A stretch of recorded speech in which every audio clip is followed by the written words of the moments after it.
Good morning दोस्तों, और एक बार फिर स्वागत है आपका। आज हम जो डिस्कस करने वाले हैं वो वायरस के बारे में डिस्कस करेंगे। बेहद महत्वपूर्ण विषय, बेहद महत्वपूर्ण टॉपिक, चाहे वो प्रतियोगी परीक्षार्थियों की तैयारी करने वाले विद्यार्थी हों, चाहे एकेडमिक रूप से साइंस स्ट्रीम लेकर के पढ़ने वाले विद्यार्थी हों, सभी के लिए बेहद महत्वपूर्ण होने वाला है। चलिए हम बात करते हैं वायरस की। देखिए, जो वायरस है, ये वायरस शब्द असल में लैटिन भाषा के वायरस से निकल करके आया है, वायरस। और ये वायरस वास्तव में इसका जो अर्थ है वो होता है विष अणु। विष अणु, विष अणु, और विष को आप जानते हैं, विष होता है जहर। तो देखा जाए तो वायरस जो होता है ये एक प्रकार का जहर है, और हम विषाणु बोलते हैं, हिंदी में वायरस को विषाणु बोलते हैं। तो ये एक प्रकार का क्या है, जहर है। और इस समय आप देख ही रहे हैं कैसे फैल रहा है जहर। कोरोना वायरस जो फैला हुआ है वो जहर ही है, पूरे विश्व को अपने लपेटे में ले रखा है उसने। तो वायरस लैटिन भाषा का शब्द है। अब देखिए, इसके खोजकर्ता की बात करते हैं। खोज, एक व्यक्ति थे इवानोव्स्की। शब्द थोड़े से बड़े अजीब होते हैं साइंस के। इवानोव्स्की ये तंबाकू की पत्तियों पर प्रयोग कर रहे थे। तंबाकू की पत्तियों पर प्रयोग करते समय इन्होंने एक वायरस देखा, टीएमवी, टोबैको मोज़ेक वायरस, यानी तंबाकू की पत्तियों के अंदर टीएमवी को देखा, और सबसे पहले खोजा गया वायरस टीएमवी है। ये पहले सबसे खोजा गया वायरस भी है, और किसके द्वारा खोजा गया, इवानोव्स्की द्वारा खोजा गया था। देखिए, इसके बाद एक वैज्ञानिक हो रहा है हेरली, और ये हेरली ने जीवाणु भोजी को सबसे पहले स्वतंत्र रूप से खोजा था। जीवाणु भोजी को स्वतंत्र रूप से इन्होंने खोजा। तो सबसे पहले खोजा गया वायरस टीएमवी, और स्वतंत्र रूप से खोजा गया वायरस जीवाणु भोजी, या बैक्टीरियोफेग इसे बोलते हैं, बैक्टीरियोफेग होगा। देखिए, यहाँ ये शब्द जो जीवाणु भोजी है, ये कई बार कंफ्यूज करता है बहुत सारे स्टूडेंट्स को कि ये जीवाणु है या फिर वायरस है, क्योंकि जीवाणु शब्द लिखा हुआ है। असल में जीवाणु भोजी यानी जीवाणु के अंदर अपना भोजन ग्रहण करने वाला वायरस है ये जीवाणु भोजी, बैक्टीरियोफेग जिसे कहते हैं। वायरस जो होते हैं पोषण विशिष्ट होते हैं, पोषक विशिष्ट, यानी विशिष्ट पोषक के अंदर ही पोषण प्राप्त करते हैं। ये मानव में पोषण प्राप्त करने वाला वायरस मानव के अंदर ही पोषण प्राप्त कर सकता है, गुणन कर सकता है, और अन्य पौधों या जीवों में प्राप्त करने वाला अन्य पौधों या जीवों से ही प्राप्त करेगा। तो विशिष्ट होते हैं ये, यानी मानव वाला और किसी को संक्रमित नहीं कर सकता है। तो पोषण विशिष्ट होते हैं। जैसे देखिए, पौधों के अंदर जो वायरस होते हैं पौधों में, उन्हें कहते हैं फाइटोफेग। फाइटोफेग का मतलब है, देखो, फाइटो का मतलब है पौधे, और फेग यहाँ वायरस के लिए आया है कि पौधों को जो संक्रमित कर दे, पौधों को अपना भोजन बना ले, वो वायरस फाइटोफेग होगा। इसी तरह से देखिए, जंतुओं को कोई अपना भोजन बना रहा है या उनके अंदर संक्रमण कर रहा है, तो वो होगा जूफेग वायरस होगा वो। अभी हमने ये जीवाणु की बात करी, तो बैक्टीरिया के अंदर संक्रमण पैदा करने वाले जो वायरस होते हैं वो होते हैं बैक्टीरियोफेग। तो यहाँ बैक्टीरियोफेग जीवाणु भोजी वायरस ही है ये। इसके अलावा देखिए, पर्टिकुलर बहुत सारे शब्द आ सकते हैं, जैसे मान लो शैवाल है, कवक है, और प्रोटोजोआ है, या फिर इकोलाई है, या फिर ईस्ट है। इनके अंदर, सबके अंदर जो वायरस होंगे उनको एक पर्टिकुलर पोषक का नाम दिया जाता है उनको। जैसे शैवाल होता है, शैवाल के अंदर कोई वायरस रह रहा है, शैवाल का अध्ययन आप जानते भी होंगे, फाइकोलॉजी कहलाता है, यानी फाइको शब्द शैवाल के लिए आया है। तो ये होंगे फाइकोफेग जो होंगे वो शैवालों के वायरस होंगे। कवकों के होंगे, कवकों का अध्ययन माइकोलॉजी होता है, तो यहाँ माइकोफेग होंगे, माइकोफेग। और प्रोटोजोआ प्रोटोफेग होंगे। ई कोलाई के अंदर कोई वायरस होगा वो कोलीफेग होगा। बायोटेक्नोलॉजी की बात करते हैं, जब बायोटेक्नोलॉजी में काम आता है कोलीफेग, वहाँ पर हम बार बार कोलीफेग को यूज़ करते हैं, उसका नाम ध्यान रखना पड़ता है। ईस्ट, ये थोड़ा सा नाम अलग है, इसका ध्यान रखना। ईस्ट के अंदर जो वायरस होता है वो होता है जाइमोफेग। ये जाइमो शब्द बहुत ही ज़रूरी है आपको याद रखना, और वो इसलिए ज़रूरी है कि जाइमो ईस्ट के लिए आया है, और जाइमोफेग वायरस होते हैं। इसी तरह से देखिए एक एंजाइम होता है, एंजाइम होता है जाइमोजन। एक एंजाइम जाइमोजन है, और जाइमोजन को प्राप्त किया जाता है ईस्ट से। सबसे पहले प्राप्त किया गया एंजाइम जाइमोजन ही है, और किससे प्राप्त किया गया था? ईस्ट से प्राप्त किया गया था। तो ईस्ट से सबसे पहला एंजाइम खोजा गया और पहला एंजाइम जाइमोजन खोजा गया। तो जाइम शब्द यहाँ ईस्ट के लिए प्रयोग हुआ है। तो ये बहुत ही सिंपल सी बात थी, शुरुआत वायरस के बारे में। अब हम वायरस की आगे की चर्चा करते हैं। देखिए, वायरस सजीव और निर्जीव के बीच की योजक कड़ी होता है। और इससे पहले हम एक दो लाइन और याद रख लें। इसका जो अध्ययन है, इसका अध्ययन किया जाता है एक्सरे क्रिस्टेलोग्राफी से। एक्सरे क्रिस्टेलोग्राफी से इसका अध्ययन किया जाता है, या फिर अल्ट्रा माइक्रोस्कोप भी होता है। अल्ट्रा माइक्रोस्कोप भी काम में लिया जाता है इसके अध्ययन के लिए। तो ये चीज़ें भी आपको ध्यान रखनी चाहिए। इसके अलावा देखिए, अब हम बात करते हैं कि ये सजीव और निर्जीव के बीच की योजक कड़ी कैसे है।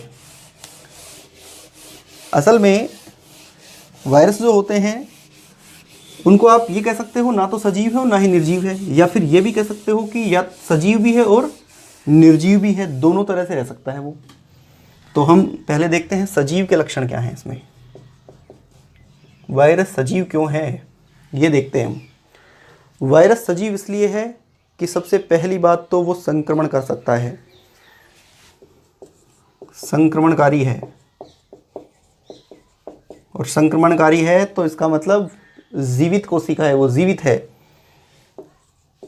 दूसरा देखिए, किसी विशिष्ट पोषक के अंदर ही रह सकता है, विशिष्ट पोषक के अंदर ही पोषण प्राप्त कर सकता है, विशिष्ट पोषक के अंदर ही गुणन कर सकता है और वृद्धि कर सकता है। यानी पोषक विशिष्ट है, जहां पर क्या कर सकता है? गुणन कर सकता है वो। और देखिए, बेहद महत्वपूर्ण इसकी जीवित होने का लक्षण जो है, इसके अंदर न्यूक्लिक अम्ल होता है। न्यूक्लिक अम्ल का पाया जाना इसका एक और बेहतरीन कैरेक्टर है, जो कि इसको जीवित होने का प्रमाण देता है। या तो वायरस में ध्यान रखना, या तो डीएनए होगा और या आरएनए होगा, इनमें से कोई सा भी एक हो सकता है। इसका और गुण देखिए सजीव का,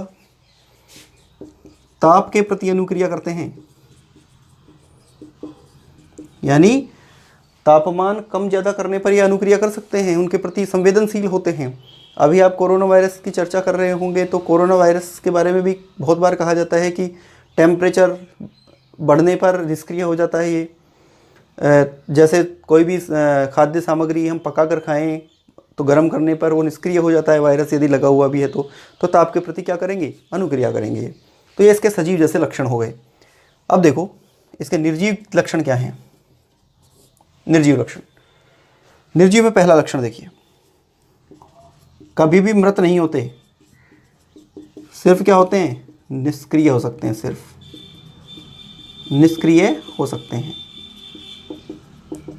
मृत नहीं होते, इससे कैसे पता लगा कि ये निर्जीव है?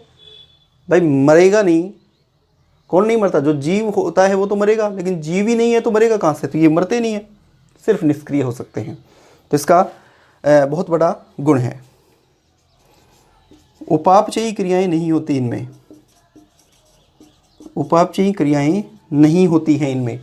मेटाबॉलिज्म नहीं होता है, ना ही ये श्वसन कर सकते हैं, तो श्वसन की क्रिया भी नहीं होती है, तो सजीव तो है ही नहीं, निर्जीव होने का लक्षण है इसके अंदर ये। और देखिए, प्रतिजैविकों के प्रति अनुक्रिया नहीं करते, प्रतिजैविकों के प्रति अनुक्रिया नहीं करते।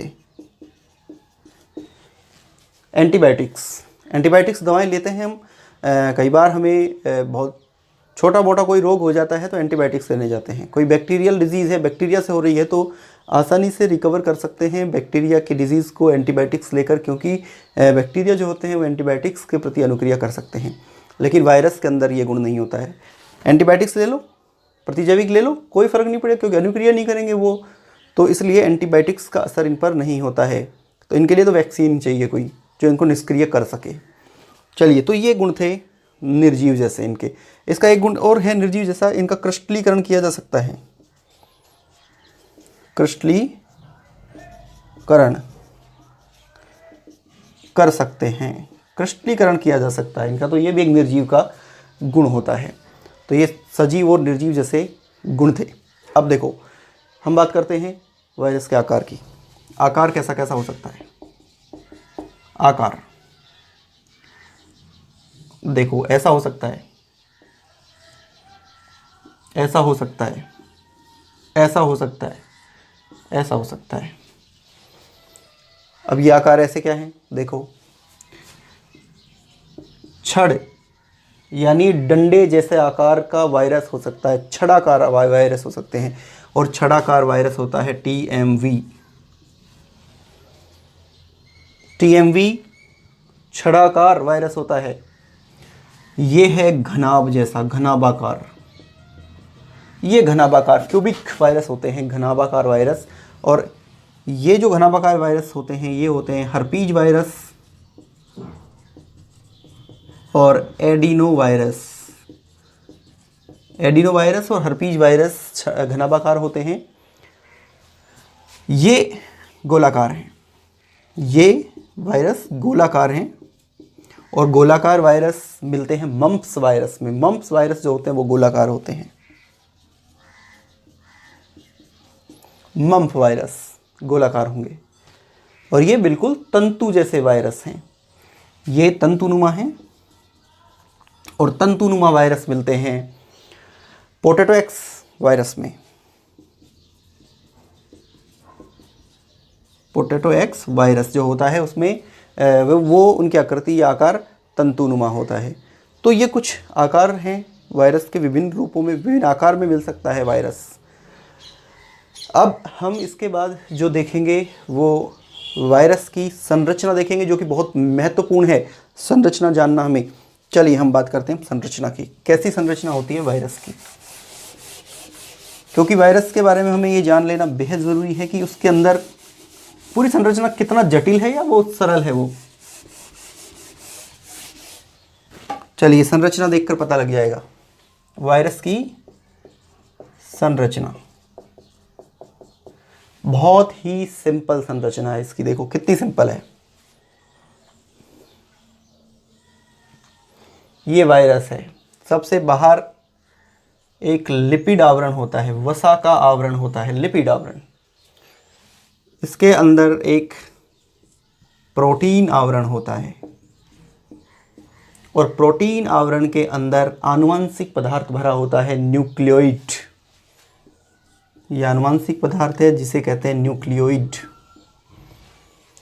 कितनी सरल संरचना है, बस एक इसके बाहर तंतु स्पाइक निकले होते हैं, ये स्पाइक।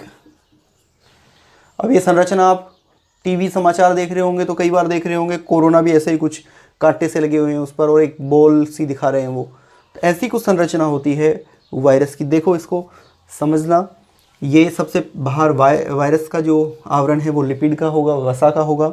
इसके अंदर प्रोटीन आवरण है और आनुवंशिक पदार्थ न्यूक्लियोइड भरा होता है, DNA या RNA हो सकता है कुछ भी, और ये कांटे से लगे हुए हैं, स्पाइक जिन्हें कहते हैं हम।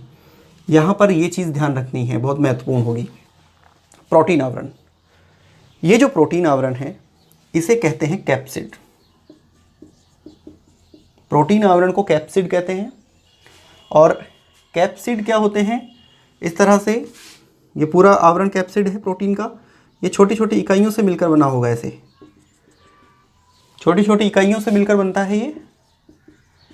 और जो छोटी छोटी इकाइयां हैं इन्हें कहते हैं कैप्सोमियर। यानी ये जो छोटी छोटी इकाइयों से मिलकर के बना है प्रोटीन आवरण, ये छोटी छोटी इकाइयाँ होंगी कैप्सोमियर।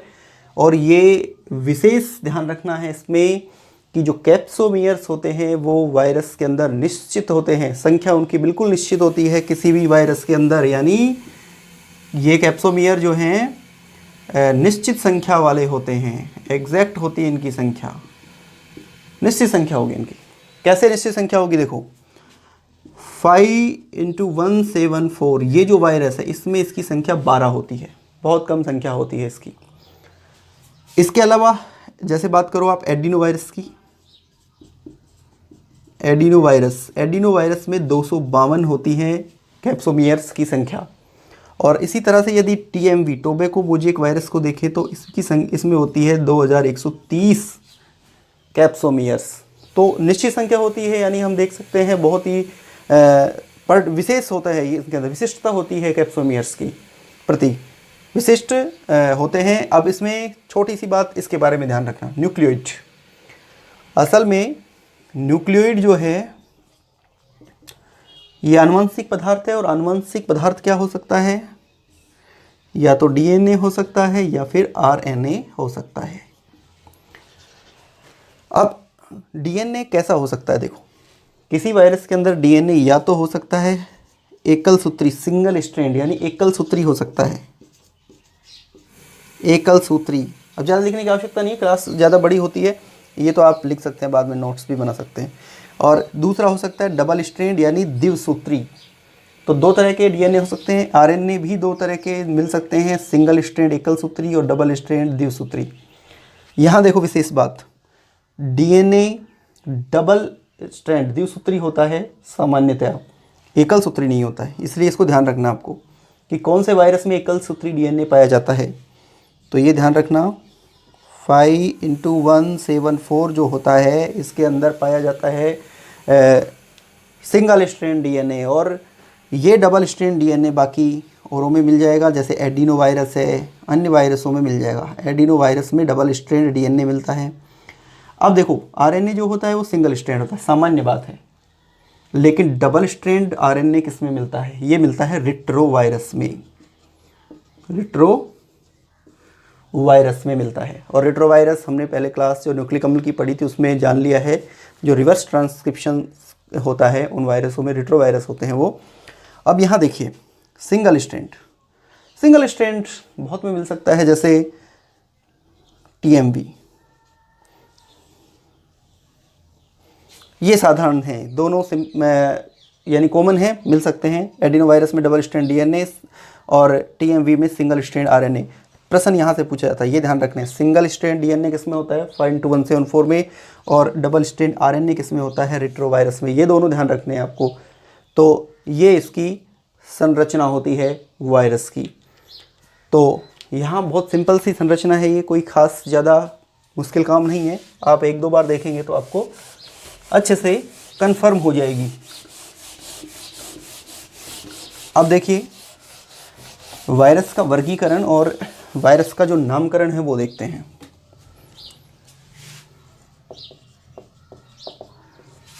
वायरस का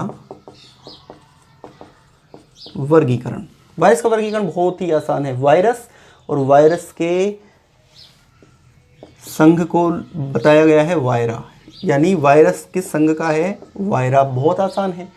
और इसके उपसंघ बना दिए गए हैं, उपसंघ भी बहुत आसान बनाए गए हैं। देखो डीऑक्सी वायरा, और दूसरा बनाया गया है राइबो वायरा, राइबो वायरा, बहुत सिंपल दोनों। प्रश्न कहाँ से पूछा जाता है, प्रश्न क्या पूछा जा सकता है, ये ध्यान रखना। इसमें प्रश्न पूछा जाएगा यहाँ से कि वायरस का जो वर्गीकरण किया गया है वो किस गुण को ध्यान में रखकर किया गया है। तो डीऑक्सी, DNA, राइबो, RNA, तो ये ध्यान रखना आनुवंशिक गुणों को ध्यान में रखा गया है। आनुवंशिक गुणों को ध्यान में रख करके वायरस का वर्गीकरण किया गया है। कैसे किया गया है, डीऑक्सी वायरा में तो वो सारे वायरस आएंगे जो जिनमें DNA मिलता है, जिनमें DNA मिलेगा वो वायरस आएंगे डीऑक्सी वायरा में। जैसे डीऑक्सी, यहाँ डीऑक्सी मानना है इसको, डीऑक्सी हेलिका, हेलिका यानी कुंडलन, और जो कुंडलित वायरस होते हैं वो डीऑक्सी हेलिका में आएंगे। इसी तरह डीऑक्सी क्यूबिका, क्यूबिका यानी घनाभ, एक तरह से घनाभ वाले जो वायरस हैं वो क्यूबिका में आएंगे। और इसी तरह से डीऑक्सीबाइनाला, इसमें आएंगे छड़ाकार, छड़ाकार वायरस डीऑक्सीबाइनाला में आएंगे। बहुत ही आसान है इसका वर्गीकरण। और ये भी दो इस तरह से शाखाओं में डिवाइड कर दिया गया राइबोवायरा को। एक तो आरएनए युक्त जो वायरस हैं या तो हो सकते हैं राइबो हेलिका, राइबो हेलिका हो सकते हैं, यानी आरएनए होगा और वो कैसे होंगे, कुंडलित होंगे। और या हो सकते हैं राइबो क्यूबिका, क्यूबिका राइबो क्यूबिका हो सकते हैं, यानी घनाभकार हो सकते हैं। तो आरएनए युक्त वायरस हो सकते हैं ये। तो बहुत आसान सी है, लेकिन बातें आपको ज़्यादा इनको ध्यान नहीं भी रखें तो एक चीज़ बहुत कॉमन है जो ये ध्यान रखनी है। अक्सर पूछने की बात इसमें हो सकती है तो ये होगी कि किस गुणों को ध्यान में रखकर वर्गीकरण किया गया। तो आनुवंशिक गुणों को ध्यान में रखा गया है इसके वर्गीकरण को करते समय। अब देखो, हम एक बात और जानना चाह रहे थे कि इनका जो नामकरण किया जाता है वो कैसे किया जाता है वायरस का। वायरस का नामकरण 4 चीज़ों को ध्यान में रखकर किया जाता है। एक तो न्यूक्लिक एसिड जो होता है, न्यूक्लिक एसिड, न्यूक्लिक अम्ल, न्यूक्लिक अम्ल का प्रकार देखा जाता है कि किस प्रकार का न्यूक्लिक अम्ल है, आरएनए, डीएनए या कौन सा न्यूक्लिक अम्ल है, ये देखा जाता है। दूसरा, न्यूक्लिक अम्ल की मात्रा, यानी उसमें कितने प्रतिशत मात्रा है न्यूक्लिक अम्ल की, ये चेक किया जाता है, वो बताया जाता है। तीसरी चीज़ जो देखी जाती है वो देखी जाती है न्यूक्लिक एसिड का आकार, यानी जो न्यूक्लिक एसिड है उसका आकार क्या है, उसकी कितना बड़ा है वो, तो ये चीज़ें उसमें देखी जाएंगी। इसके अलावा देखिए चौथी चीज़ देखी जाती है वो देखी जाती है पोषक में संचरण कैसे होता है उसका। तो 4 चीज़ें देखने के बाद में उसका नामकरण किया जाता है। तो फैक्ट्स इसमें चारों चीज़ ध्यान रखना कि किसी भी वायरस का नामकरण जो किया जाता है वो किन तथ्यों को ध्यान में रखकर किया जाता है। आपको इस तरह से भी दे सकते हैं, 3 ऑप्शन देंगे और फिर कहेंगे इन तीनों को भी ध्यान में रखा जाता है, या फिर एक लाइन में ही दे दें सारे के सारे, फिर अलग दे दें कुछ। तो ऐसे ध्यान रखना है हमें न्यूक्लिक एसिड की जो प्रकार, मात्रा, आकार और फिर पोषक में कैसे संचरण होता है उसका, ये भी ध्यान में रखना होगा हमें। तो ये है इसका नामकरण।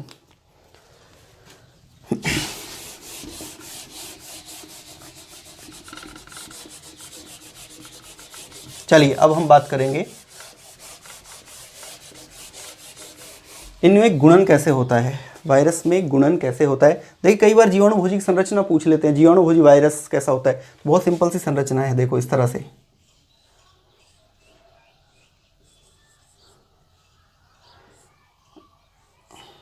इस तरह की संरचना है ये।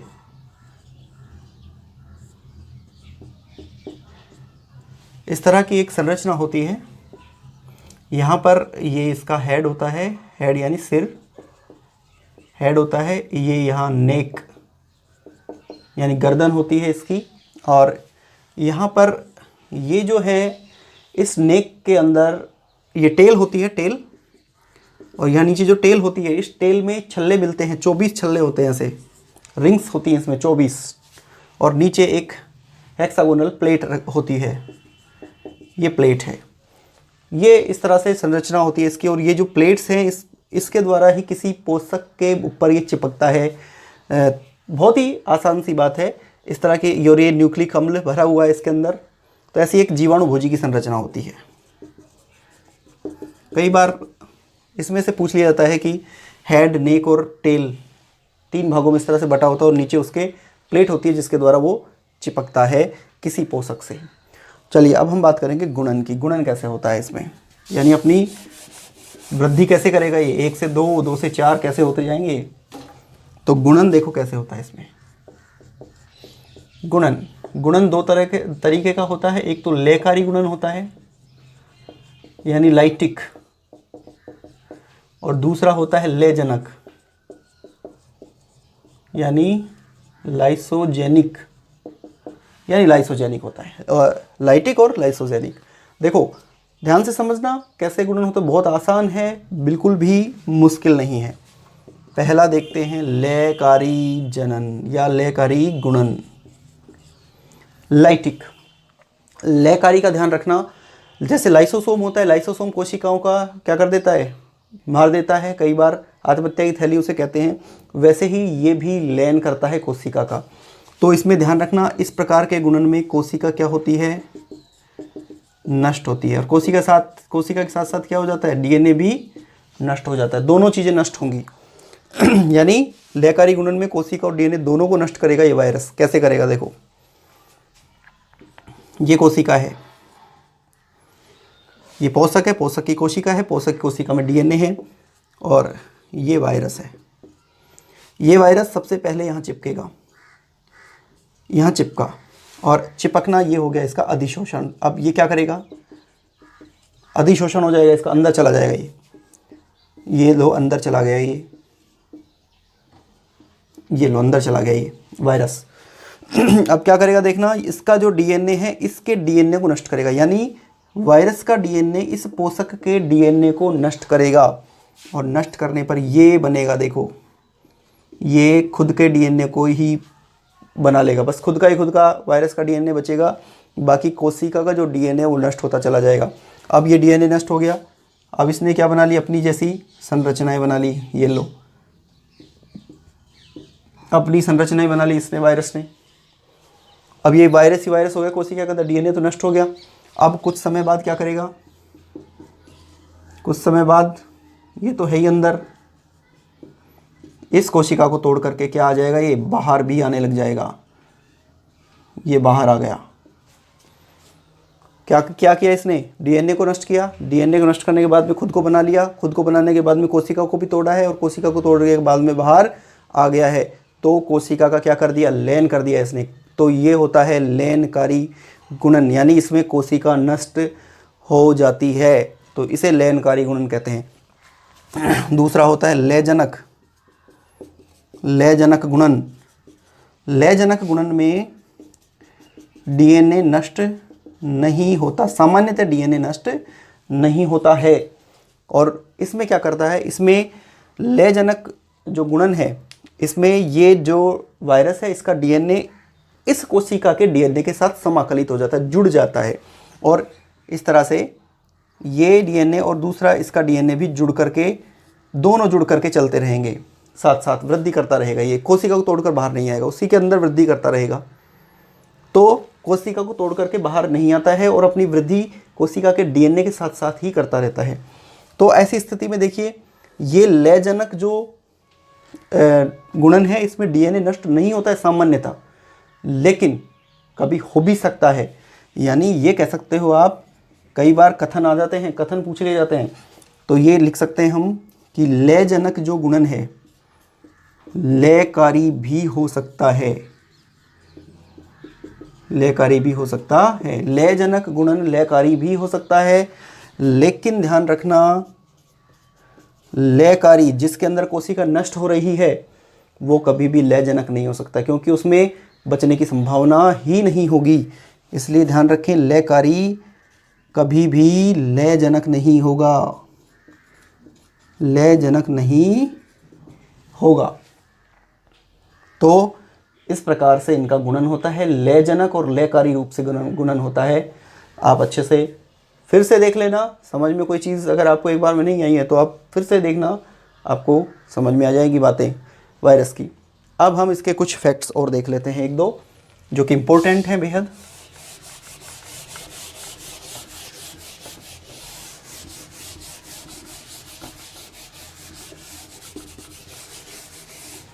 चलिए अब हम देखते हैं एक दो शब्दावली देखते हैं। प्रियोन, एक तो प्रियोन क्या होता है, देखो कई बार पूछ लिए जाते हैं ये फैक्ट्स भी। प्रियोन जो वायरस होता है, इस वायरस का प्रोटीन घटक, इस वायरस का प्रोटीन घटक होता है प्रियोन, यानी वायरस के प्रोटीन घटक को क्या कहते हैं, प्रियोन कहते हैं। अब ये प्रोटीन है, प्रोटीन है, और प्रोटीन से कभी कभी क्या बना देता है, ये आरएनए बनता है, यानी आरएनए से प्रोटीन तो सदा ही बनता है, सेंट्रल डॉगमा सिद्धांत जानते हैं हम कि आरएनए से प्रोटीन का निर्माण होता है। लेकिन यदि प्रोटीन से आरएनए का निर्माण हो गया तो ये तो उल्टा काम हो गया, विपरीत काम करता है ये। आरएनए से प्रोटीन बनता है, ये तो सामान्य बात है, इसे तो हम ट्रांसलेशन कहते हैं। लेकिन प्रोटीन से वापस आरएनए बन जाएगा तो ये तो रिवर्स हो गया, और रिवर्स ट्रांसलेशन हो गया। कई बार प्रश्न पूछा जाता है रिवर्स ट्रांसलेशन की क्रिया किस में होती है, तो प्रियोन्स में होती है रिवर्स ट्रांसक्रिप्शन की क्रिया। और प्रियोन क्या है, वायरस का प्रोटीन घटक होता है। एक और देखिए शब्द वायरोइड। वायरोइड जो वायरस होता है, वायरस, इस वायरस का जो आरएनए घटक होता है वो होता है वायरोइड। आरएनए घटक वायरोइड होता है, तो आरएनए घटक को क्या बोलेंगे, वायरोइड, और प्रोटीन घटक को क्या बोलेंगे, प्रियोन बोलेंगे। तो ये चीज़ें ध्यान रखनी है। वायरस आप जानते हैं प्रतिजैविक पर के प्रति अनुक्रिया नहीं करते हैं, प्रतिजैविक का कोई असर इन पर होता भी नहीं है, इसलिए इनके लिए क्या बनाई जाती हैं, वैक्सीन्स बनाई जाती हैं। वैक्सीन यानी टीके बनाए जाते हैं जो कि इनको निष्क्रिय कर सकते हैं, मरेंगे तो नहीं, वैसे भी ये निष्क्रिय हो सकते हैं। जैसे एमएमआर का टीका होता है जो मीजल्स, मम्प्स और रूबेला वायरस के प्रति प्रतिरक्षा प्रदान करता है। ऐसे ही पोलियो वैक्सीन। पोलियो वैक्सीन के बारे में ध्यान रखना, दो तरह की वैक्सीन है, एक तो होती है साल्क वैक्सीन और एक होती है साबीन। जोनास साल्क ने खोजी थी वैक्सीन, वो तो साल्क वैक्सीन होती है, और ये आईपीवी होती है जो कि इंजेक्ट की जाती है, इनएक्टिवेटेड पोलियो वैक्सीन बोलते हैं इसे। और ये साबीन वैक्सीन जो होती है, साबीन वैक्सीन अल्बर्ट साबीन द्वारा खोजी गई थी, और ये ओपीवी है, यानी कि ओरल पोलियो वैक्सीन है, ये ओरल मुंह से दी जाने वाली वैक्सीन है। तो ये वैक्सीन्स असर करती हैं किसी भी वायरस पर, उसको निष्क्रिय करने के लिए असरदायक होती हैं। तो ये कंप्लीट चर्चा हमारी आज वायरस की हुई। तो आज के लिए इतना ही। चैनल को शेयर और सब्सक्राइब अवश्य करें। धन्यवाद, नमस्कार।